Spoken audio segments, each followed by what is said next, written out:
Hello YouTube, Seasoned Lazy Man here. In this video I'm going to be showing you the SLM multi-tool. After spending multiple hours searching the internet to find the best multi-tool, I came up empty. So I decided to design and build one of my own. What I came up with is what I believe is the best multi-tool for the size, weight, and price. I also designed a Kydex sheath to hold to my keychain. Let's pull it out and take a closer look.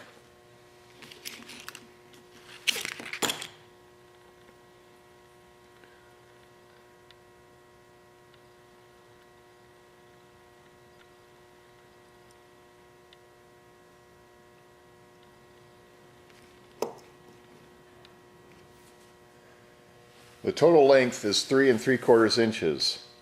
The width is 1 inch and the thickness is 1/16 of an inch. And it weighs 1.9 ounces.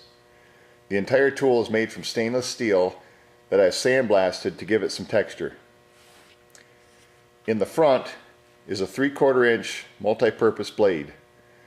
It's designed to be used when you don't want to bring out your everyday carry knife, such as for opening boxes and cutting small items. Every multi-tool needs a bottle opener, and this one is one of the best. There's a seat belt cutter. The SLM multi-tool is designed to be carried on the keychain so it's available for an emergency develops. This is a 3/4 inch chamfered hole designed to hold the index finger for better control. Next are 2 slots that hold 1/4 inch drive bits. I have a flat tip and a Phillips, but you can put in any bit that you use in your everyday life. They are held in place by a Kydex strip. Towards the tail is a pry bar. It's angled to provide maximum lifting ability. On the pry bar tip is a 1/4 inch hexagonal hole used to hold the 1/4 inch drive bits in place. This is the only tool I know of that has the bit driver hole on the angled part of the pry bar. This provides better clearance for the handle to be turned. The pry bar also has wire strippers in the middle, and on each side is a flat tip screwdriver. This one holds a Phillips drywall screw. To get the bits out, we slide this forward.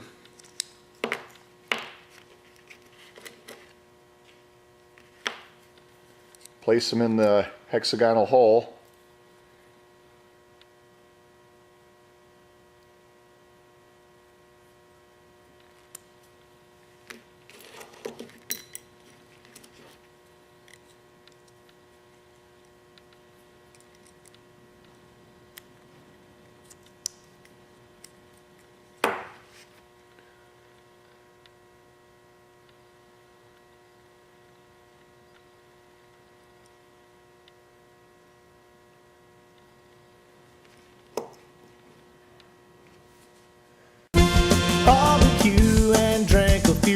Some ice cold beer and chicken too. Let your hair